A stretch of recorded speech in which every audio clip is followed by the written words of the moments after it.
bar biceps curl. So this is not a drag curl, it's not a super strict curl. This is your garden variety biceps curl, right? You're going to use a flat bar for this if possible. This is not an easy bar curl. Unfortunately, the very component of the easy bar, quote unquote, which makes it nicer for the wrists and the forearm, tends to down-regulate the engagement of the biceps brachii. Not to say it's an exercise that is without value. It is to say it is not as valuable for that muscle fiber as I think many people think it is. It's actually going to hit more of the brachialis and brachioradialis more than anything else. The main reason there is because you're not in a fully supinated position. If you haven't done this test before, check this out. Take your own hand, put it on your biceps, bring yourself to 90 degrees. You'll feel a little bit of engagement there in the biceps, but then turn your palm up in that position and suddenly you'll feel a lot more of that biceps shortening. That's a key component of the biceps brachii. It's a complicated muscle. It actually does a lot more than people think it does. It's not just flexation of the olecranon process of the elbow. It actually is predominantly supination. So, hence the flat bar biceps curl being well known as a biceps builder because you're in this supinated position throughout, which tends to upregulate muscular engagement. That said, also, that's why with curls, we commonly curl up as we come back down, but that's a separate issue. So, you need a flat bar. You're gonna take a grip that's approximately somewhere in the realm of hip width. For the standard position, we don't wanna be too wide, we don't wanna be too narrow.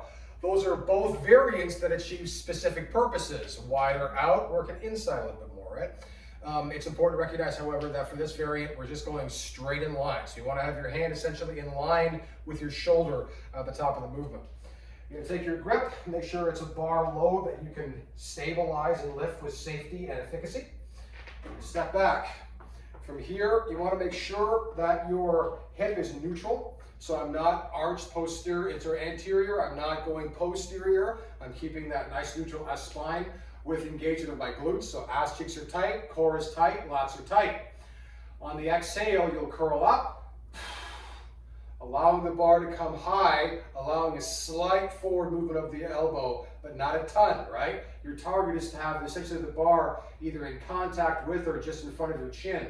Inhale as you come back down.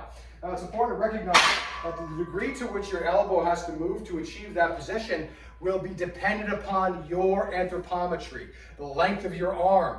You look at me, I got T-Rex arms, man. They are crazy, crazy short. So that means I have to push my elbow forward a little bit to hit that position. Most people will.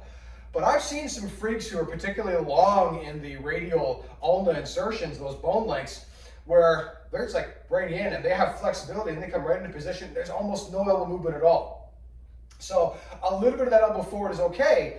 Just keep in mind, we don't want to be swinging it out too far, right? That's a different variant, the dumbbell biceps curl, where you push that out really far. There's a specific purpose for that. It correlates to the fact that the long head of the biceps tendon crosses the shoulder joint and actually influences shoulder flexion as well. Again, separate issue. So once you've got your position again, right? Make sure that you are sitting neutral, exhaling as you come up, slight touch if you can, and then control coming back down. I can't emphasize enough the value of that slow controlled release. Again, exhaling up, control coming back down, looking at that straight on, aligned, set, slats engaged, curling up, control, coming back down. Try at the bottom of the movement to get your arm as straight as possible without hyperextension. I see a lot of this stuff where people curl up and they come down and they're not fully extended yet. I understand the thinking behind that. The idea behind this is that you have more time under tension. While there is value there, if your objective is muscular size, increasing the hypertrophic response to the exercise, get it as lengthened as possible. We want to get that biceps muscle stretched out in what way we can. There are different variants that incorporate that a little bit more, but again, separate issues. So that's your flat bar biceps curl. Exhaling up, inhaling down, power on the way up, slow controlled on the way down. Lats engaged, no shoulders popping around, keeping everything aligned, slight movement of your elbow forward. Enjoy.